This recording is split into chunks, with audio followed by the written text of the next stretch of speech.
Sebelumnya kita sudah membahas tentang Bootstrap Utilities dan sekarang kita akan mulai masuk pembahasan tentang layout dan kita akan belajar tentang breakpoint dan juga containers.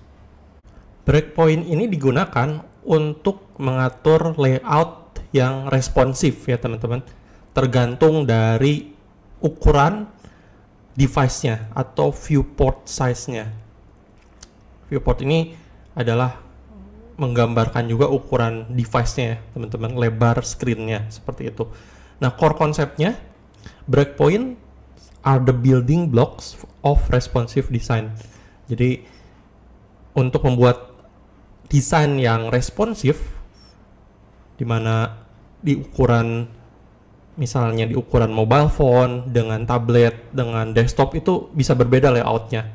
Nah, ini diatur menggunakan breakpoints.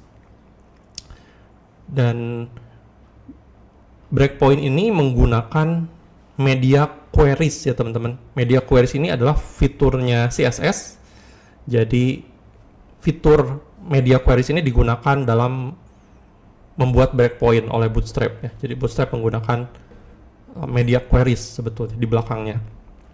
Tapi kita nggak usah pusing dengan media queries ini karena kita sudah dibuatkan oleh Bootstrap kelas-kelasnya dan kita cukup panggil kelas Bootstrap-nya.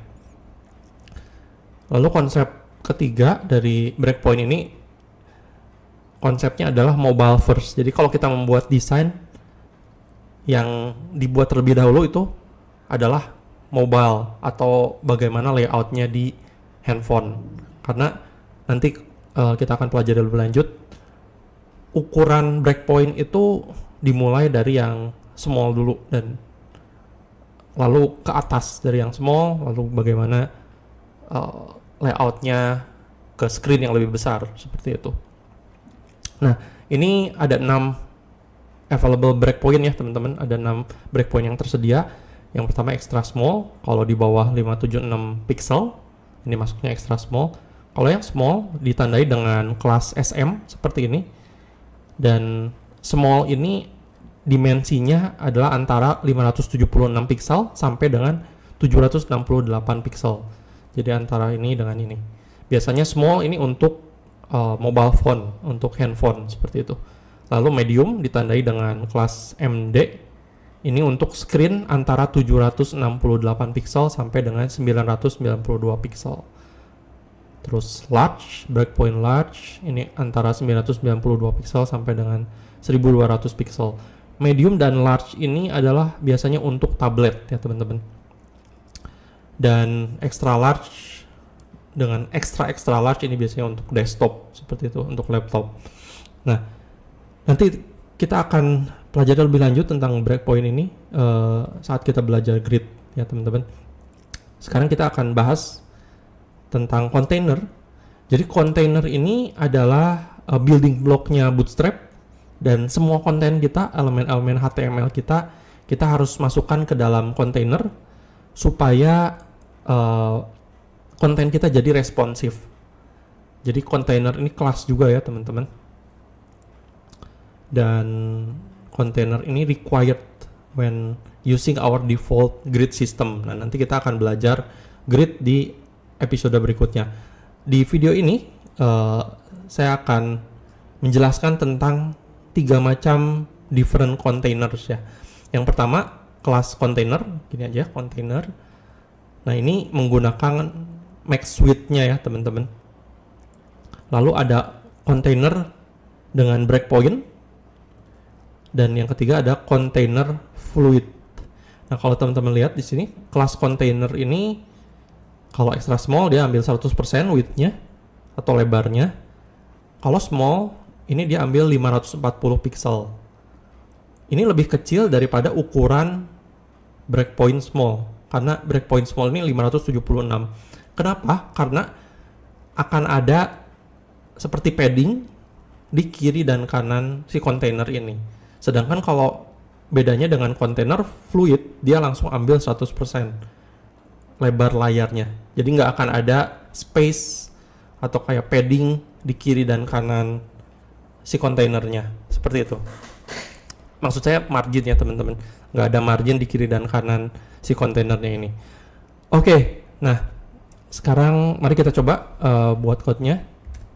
Saya akan tunjukin teman-teman perbedaan. Yang pertama perbedaan kontainer dan kontainer fluid dulu. Nanti saya jelaskan tentang kontainer breakpoint ya. Misalnya kita buat div.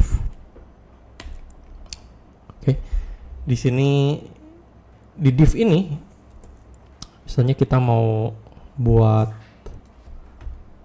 lorem ya, teks lorem buat contoh, teman-teman bisa ketik lorem lalu tekan tab, dia akan otomatis ngegenerate teks lorem ini. Nah, div ini saya akan kasih kelas container. Coba kita lihat apa yang terjadi ya.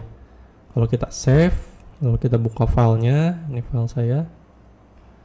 Seperti ini ya teman-teman. Nah, kontainer ini punya space di kiri dan kanannya. Teman-teman bisa lihat kayak ada space putih di kiri dan kanannya. Kalau kita tambahin border misalnya, border supaya kelihatan garisnya, kita save dan kita refresh. Nah, ini kelihatan. Oke, bordernya mungkin saya kasih border 3 supaya lebih tebal. Jadi kita harus tulis border lalu tambahin width-nya border 3. Nah, seperti ini kita bisa lihat di kiri kanannya ini ada space kalau kita menggunakan kelas container. Tapi kalau kita geser, nah ini udah screen yang extra small ya teman-teman. Jadi space-nya hilang. Karena tadi kalau screen-nya extra small, ini diambil 100% width-nya. Tapi kalau begitu masuk small, ini mulai lebih kecil dari ukuran width-nya. Artinya akan ada space di kiri dan kanannya. Kalau kita gedein lagi, sekarang muncul lagi ya space-nya. Kalau terus kita gedein nih, bakal terus ada space-nya. Seperti itu. Nah, ini kelas container. Bedanya dengan container fluid, kita save, fluid ini dia akan ngambil 100%, jadi nggak akan ada space di kiri dan kanannya. Kalaupun kita kecilin, kita bisa lihat nggak ada space di kiri dan kanannya. Ini perbedaannya antara container dengan container fluid. Ya, kalau nggak mau ada space, kita pakai container fluid. Nah, bedanya dengan container breakpoint, yang SM ini sebenarnya sama ya teman-teman dengan kelas container aja. Teman-teman bisa lihat nggak ada perbedaan. Tapi kalau medium misalnya, kalau kita ganti ini jadi container MD, kita save dan refresh. Nah, di ukuran yang small, di screen antara di screen extra small dengan small ya, di bawah 768 ini dia ambil 100%. Artinya nggak ada space kalau 100%. Tapi begitu mulai di atas screen-nya yang medium ke atas, tadi Bootstrap ini desainnya mulai dari mobile ya teman-teman, dari screen yang kecil, dari screen handphone. Ketika mulai lebih besar, karena kita pakai MD ini, di screen medium dan ke atas, ke large, extra large, ini mulai ada space-nya. Nah, seperti itu. Kalau kita ganti jadi large misalnya, dia baru muncul yang large ke atas. Nah, di sini yang large ya, berarti ini breakpoint-nya. Kalau teman-teman lihat, mulai ada space-nya. Ini berarti batas dari screen antara medium dengan large. Digedein lagi, dia terus jadi large dan bahkan jadi extra large, seperti itu. Episode kali ini kita akan belajar tentang grid.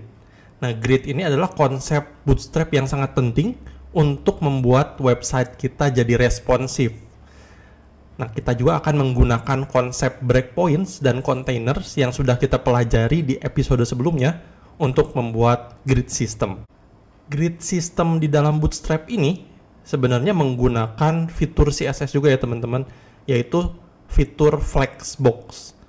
Nah, di dalam Bootstrap, screen kita itu akan dibagi menjadi 12 kolom. Dan kita juga sudah belajar di episode sebelumnya tentang breakpoints, dan screen kita juga akan dibagi menjadi 6 breakpoint. Nah, ini contohnya ya teman-teman. Di dalam membuat grid, kita harus buat dengan struktur seperti ini ya teman-teman. Jadi yang pertama kita harus buat container, lalu di dalam container ini ada row, dan di dalam row ini ada kolom. Jadi rumusnya seperti ini ya teman-teman, container, row, dan kolom. Nah, kalau kita panggil kelas kolom seperti ini ya teman-teman, tanpa menggunakan angka, tanpa mendefinisikan berapa lebar kolomnya, secara otomatis si kolom ini akan lebarnya itu dibagi rata. Nah, kita coba ya teman-teman. Saya akan copy HTML code ini ke Sublime Text saya. Ini template Bootstrap-nya ya teman-teman, seperti biasa saya udah siapkan. Saya save di sini, lalu saya rapikan dengan Ctrl+Shift+H. Oke, lalu save. Kalau kita refresh di sini, nah kita bisa lihat ada 3 kolom. Si kolom ini dibagi rata ya teman-teman. Biar lebih jelas, saya akan kasih kelas border ya teman-teman. Ini saya bisa select multiple cursor. Jadi sekali tulis langsung ada di 3 baris. Tadi neken Ctrl ya teman-teman, lalu saya akan kasih border, lalu kasih warnanya ini border dark. Oke, coba kita save, lalu refresh. Nah, jadi seperti ini ya teman-teman. Kalau kita mau kasih background, kasih warna, kita coba cek di backgroundnya. Kalau teman-teman lupa, kita bisa cek kembali cara untuk kasih warna background, ada di utilities. Misalnya saya mau kasih background warna ini ya, BG info. Saya akan kasih di sini, tekan Ctrl lalu space, paste di sini, save. Nah, sekarang ada backgroundnya ya teman-teman. Kita bisa lihat di sini lebar kolomnya dibagi rata. Dan kalau teman-teman mau nggak ada space di kiri kanannya, kita perlu tambahin fluid di sini supaya langsung ngambil semuanya ya, nggak ada space di kiri kanannya. Nah, kita bisa juga kasih lebar kolomnya ya. Misalnya kalau kita kasih di sini yang di tengah ya, kolom yang tengah kita kasih 6. Kalau kita save, coba kita refresh. Nah, ini yang terjadi ya teman-teman. Lebar kolom yang di tengah ini jadi ambil 6, lebarnya 6, lalu yang kiri kanannya secara otomatis dibagi rata. Jadi ini 3. Kalau misalnya kolom yang pertama saya kasih lebarnya 4 misalnya ya teman-teman, maka yang kolom terakhir ini secara otomatis ngambil sisanya. Sisanya berarti 2 ya, karena 4 tambah 6 udah 10, dan di Bootstrap ini kolomnya, jumlah kolom totalnya 12, berarti ini sisanya jadi 2. Kalau kita refresh, kita bisa lihat ini lebar 4 kolom, ini lebar 6, ini sisanya 2. Seperti itu teman-teman. Nah, kalau kita tentukan lebar seperti ini, kolom 12, berarti dia ngambil satu baris semuanya ya teman-teman. Kalau kolom 6, artinya lebarnya 6, bakal ada 2 kolom seperti ini ya teman-teman. Kalau kolomnya lebarnya 4, berarti ada 3 kolom. Kolomnya lebarnya 3, berarti akan ada 4 kolom totalnya di baris itu. Seperti itu pembagian grid sistemnya. Kita bisa gabungkan juga penggunaan kelas kolom ini dengan breakpoint ya teman-teman. Kalau kita nggak tentukan kelas breakpointnya, ini artinya semua screen.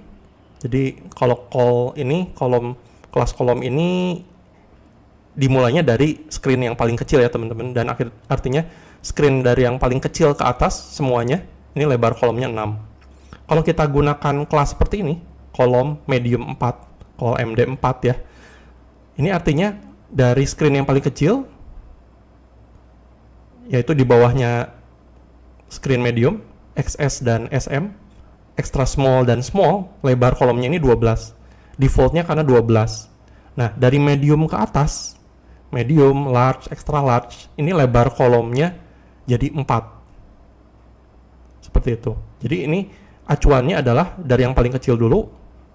Kalau nggak didefinisikan, artinya ambil defaultnya 12, lalu dari medium ke atas, ini lebar kolomnya 4. Terus kalau misalkan ada contoh lain, kalau penulisannya seperti ini, kolom large 3, ini artinya yang di bawah large, XS, SM, dan medium, MD, lebar kolomnya default 12, dan dari large ke atas, large, extra large itu lebar kolomnya jadi 3. Jadi kalau kita lihat di sini, karena Bootstrap itu mobile first, acuannya dari yang screen paling kecil dulu, dan kalau kita tulis breakpointnya seperti ini artinya dari breakpoint medium ke atas dia ngambil 4. Yang nggak didefinisikan artinya ngambil default 12. Large 3 ini berarti dari large ke atas pakai lebarnya 3. Yang di bawah large pakai defaultnya 12. Seperti itu teman-teman. Sekarang mari kita coba kalau kita pakai breakpoint ya. Misalnya MD4. Ini saya copy. Artinya kalau lebarnya 4 akan ada 3 kolom ya. Di sini udah 3 kolom. Nah, tapi lebarnya hanya akan jadi 4, akan jadi 3 kolom kalau di screen medium dan ke atas. Coba kita save, kita refresh di sini. Nah, ini screennya masih screen small ya. Kalau saya kurangin, ini masih small. Dia langsung ngambil 12 kolom semuanya, satu baris. Kalau kita gedein perlahan-lahan, ini masih kolom ya, masih screen yang small. Ketika dia masuk medium, nah di sini transisi antara dari small ke medium. Di screen medium ini dia jadi lebarnya 4. Dan 12 bagi 4 artinya ada 3 kolom. Lebarnya 4 dan jadi 3 kolom ini ya teman-teman. Kalau digedein juga akan tetap lebarnya jadi 4. Kita kecilin lagi. Nah, balik jadi 12 ini kalau kita tidak definisikan. Misalnya sekarang saya mau lebarnya jadi 4 nih kalau screennya large misalnya.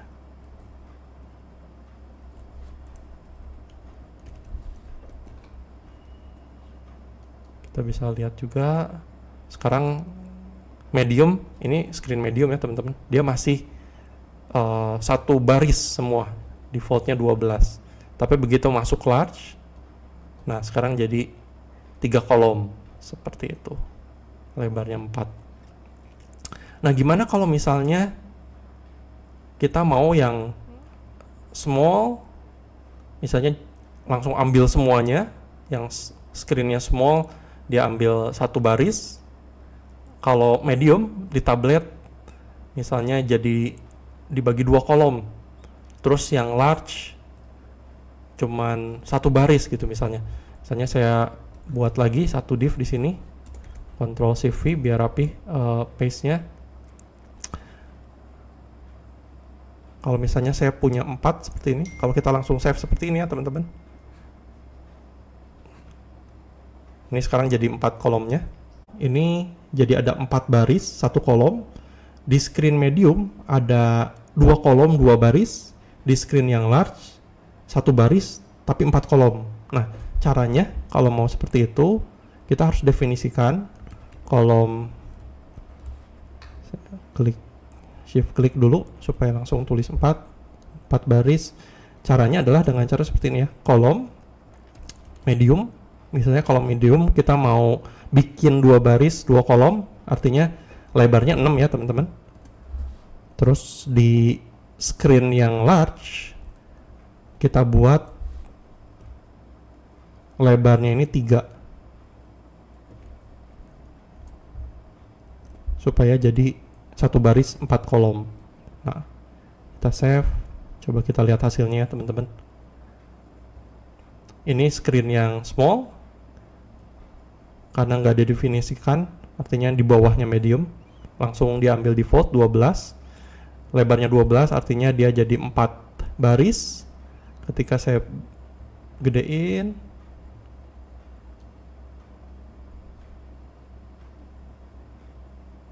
nah di screen yang medium dia lebarnya 6. Kalau 6, 12 bagi 6 berarti 2 ya. Jadi 2 kolom dan jadi 2 baris karena ada 4 div di sini. Kalau kita gedein lagi, nah ketika masuk screen yang large, dia jadi lebarnya 3. Kalau lebarnya 3 artinya akan ada 4 kolom, karena 12 bagi 3 ada 4. Nah seperti itu teman-teman, cara kita mengatur responsive layout dengan menggunakan grid system. Di dalam website biasanya grid system ini digunakan untuk, contohnya untuk tampilan-tampilan kartu ya teman-teman. Misalnya kalau di website Niaga Hoster, contoh cardnya seperti ini misalnya ya. Ini ada card seperti ini. Di layar yang small ini cuma ada satu card. Kalau kita gedein ya teman-teman, nah di layar medium dia jadi 2 card, tampilannya 2 card. Kalau di layar yang lebih lebar lagi, breakpoint large, ini jadi 3 card, seperti itu. Ini menggunakan grid system juga. Sekian teman-teman penjelasan tentang grid system.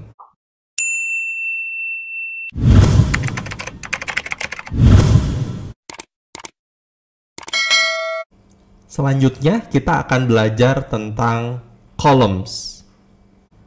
Di episode sebelumnya, waktu kita belajar tentang grid, sebetulnya kita sudah menggunakan kolom juga ya teman-teman. Dan kalau teman-teman masih ingat, rumus dari Bootstrap Grid itu adalah yang pertama itu container. Jadi kita harus buat div dengan kelas container. Lalu di dalam div dengan kelas container kita harus buat div lagi dengan kelas row atau baris, dan di dalam div dengan kelas row kita harus buat div lagi yang menggunakan kelas kolom. Nah, di episode kali ini kita akan secara khusus belajar tentang alignment-nya atau bagaimana mengatur posisi dari columns.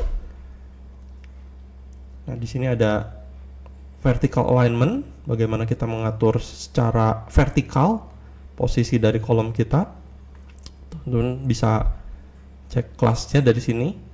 Kalau kita mau posisikan kolom kita di atas, misalkan ada sebuah kotak dan isinya kolom, kita bisa atur posisinya dengan alignment ini ya teman-teman. Align item start. Kita juga bisa simpannya di tengah seperti ini dengan align item center. Ini untuk vertikal ya, sekali lagi teman-teman. Atau di bawah seperti ini dengan kelas align items end. Nah, ada juga horizontal alignment ya teman-teman. Ini yang penting, yang biasanya lebih sering dipakai. Ini ada contoh code-nya. Nah, kita akan coba kita copy. Saya akan copy yang blok pertama dulu ya teman-teman. Kita akan coba kelas-kelasnya. Oke, saya copy ini ke Bootstrap template saya. Ctrl Shift H untuk merapikan. Nah, tapi kalau teman-teman lihat di sini div penutupnya belum ada, jadi saya akan tambahin. Oke, ini div penutupnya karena tadi saya copy sebagian ya, dari atas sampai satu blok yang pertama. Nah, kalau kita save ini dan kita buka file kita,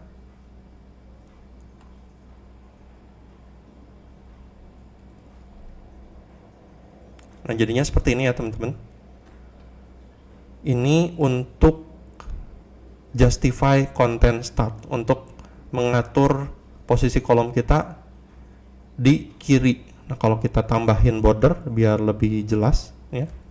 Di kolomnya kita tambahin border. Lalu border dark supaya warnanya hitam. Kalau kita save dan refresh jadi seperti ini. Nah, kalau teman-teman masih ingat juga di episode sebelumnya ada dua macam kontainer ya. Ada kontainer aja. Jadi kalau kontainer aja ini ada di kanan kirinya ada space-nya. Tapi kalau teman-teman nggak mau ada space-nya di kiri dan kanannya, teman-teman bisa tambahkan ubah kelasnya dengan menambahkan fluid. Kalau kita ganti jadi fluid, ini space di kiri kanannya jadi hilang. Nah, ini yang pertama ya teman-teman, alignment horizontal yang pertama, justify content start. Start itu dari kiri. Jadi karena kita baca bahasa Inggris atau bahasa Indonesia itu dari left to right ya. Jadi startnya ini dari kiri. Nah, ini kelas justify content start. Ada lagi justify content center. Nah, kalau kita ganti kelasnya jadi justify content center, ini akan memposisikan kolomnya di tengah. Dan kalau teman-teman lihat ini kolomnya 4 ya. Sebelumnya juga kita sudah belajar di episode tentang grid kalau Bootstrap ini membagi halaman website kita jadi 12 kolom. Nah, di sini cuma dipakai, kita cuma punya 2 kolom dengan yang satu lebarnya 4, yang satunya lagi juga 4, jadi 4, sisanya 4 ya berarti ya teman-teman. Sisa 4 ini dia akan bagi 2 di kiri dan 2 di kanan. Tuh, dengan posisikannya di center. Ada lagi justify content end. Kalau content end ini akan membuat kolomnya align ke kanan seperti itu. Ada juga content around. Kalau content around dia akan jadi seperti ini ya teman-teman. Around ini dia akan membagi 2 dulu. Dia akan membagi screen-nya jadi 2. Kalau ini 2 kolom, lalu di kiri kanannya ini sama ya. Jadi kalau seperti ini kan total lebarnya 12 ya teman-teman. Di sini kita punya 2 kolom, 4, jadi sisanya 4. 12 kurang 4 kurang 4 sisanya 4. 4 ini dia akan bagi di sini 1, di sini juga di sini 2 karena 1 dari yang kolom 1 lagi dari kolom yang satunya lagi. Jadi di sini 2. Jadi ini 1 2 lebarnya dan di sini lagi 1 seperti itu. Ini kalau kita pakai around. Nanti ada bedanya dengan evenly ya teman-teman. Nah, ini kalau pakai between jadinya seperti ini teman-teman. Jadi yang satu mepet ke kiri, yang satu mepet ke kanan. Ini between. Ada juga ini yang terakhir evenly.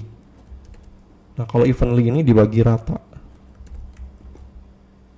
Seperti ini teman-teman. Jadi sisa 4-nya yang belum dipakai dia bagi 3. Sini, tengah dan di kanan. Itu perbedaannya dengan yang round tadi.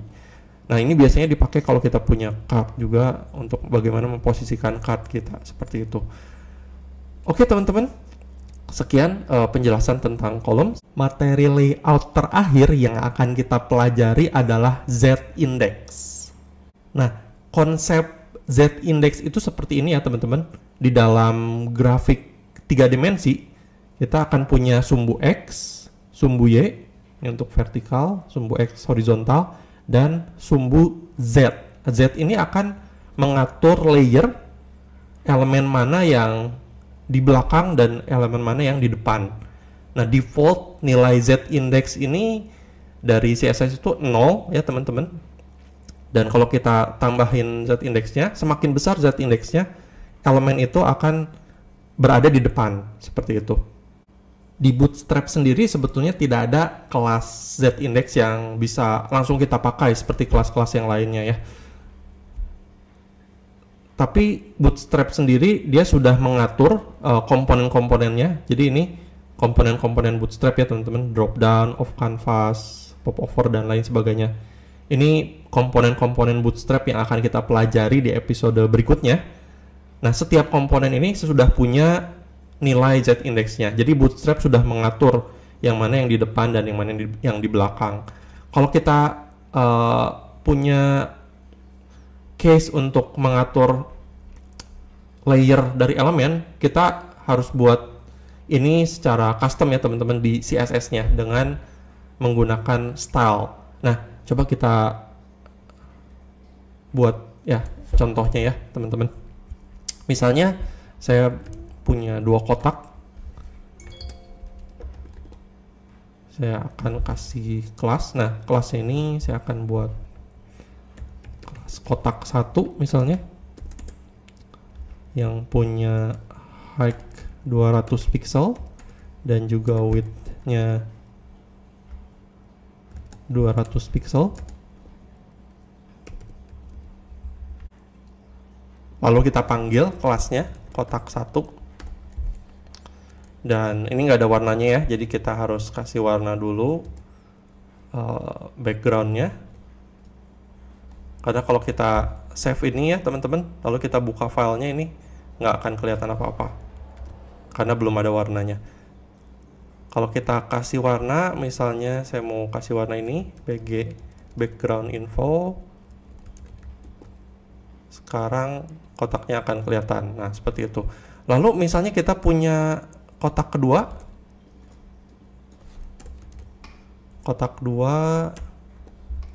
warnanya saya bedain ya, misalnya pakai ini background warning warna kuning. Kita buat juga style untuk kelas kotak 2 pakai Ctrl Shift V ya teman-teman biar paste-nya rapi. Nah, di sini misalnya kita punya kelas kotak 2. Kalau kita save dan refresh, nah ini positionnya atas bawah. Kalau misalkan kita mau buat div-nya ini atau kotaknya ini bertumpuk, kita harus atur posisinya. Kita ganti dulu div-nya. Saya langsung arahin ke semua elemen div ya teman-teman. Div-nya positionnya absolute supaya jadi dia bertumpuk gitu. Nah, tapi kalau bertumpuk yang di atasnya itu kotak kedua ya teman-teman, yang terakhir. Nah, gimana kalau misalkan saya mau kotak yang pertama yang di atas? Nah, kotak kedua ini saya akan pindahin sedikit posisinya. Saya akan left-nya 100 pixel, jadi 100 dari kiri. Top-nya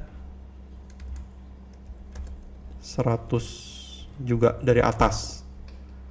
Kalau kita refresh, nah sekarang kayak gini ya posisinya.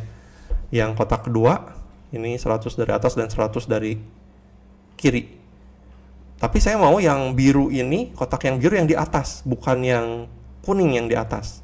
Nah, caranya kita harus tambahkan z-index ya teman-teman. Kita bisa tambahkan di sini atau di sini juga bisa ya, di kotak 1. Kotak 1 ini kita bisa tambahkan z-index. Default z-index di dalam CSS itu 0 ya. Kalau kita tambahkan misalkan jadi 1 aja, z-indexnya 1, karena di sini cuma punya 2 div. Kalau kita refresh, nah sekarang kotak 1 ini yang ada di depan. Seperti itu teman-teman. Kalau teman-teman punya lebih banyak elemen dan mau atur-atur, teman-teman bisa tambahkan z-indexnya ya. Nilai z-index itu maksimumnya besar sekali ya kalau kita cek di Google. Nah, max number of z-index in CSS, jadi nilai maksimumnya itu bisa plus segini ya. Ini berapa nih? 2 miliar plus minus, bisa minus juga z-index ya. Sama kayak nilai X dan Y gitu ya, bisa minus bisa plus juga. Nah, kurva atau sumbu Z ini bisa plus bisa minus juga, dan maksimumnya bisa sampai 2 miliar, jadi besar sekali. Kadang orang bisa pakainya juga, bisa pakai nilai z-index itu 999 atau 9000 seperti ini ya teman-teman. Jadi teman-teman bisa punya banyak sekali layer dan teman-teman bisa atur nilai z-indexnya. Seperti itu teman-teman pembahasan tentang z-index, dan kita sudah belajar semua materi tentang layout berikutnya kita akan mulai belajar tentang components. See you in the next video. God bless you.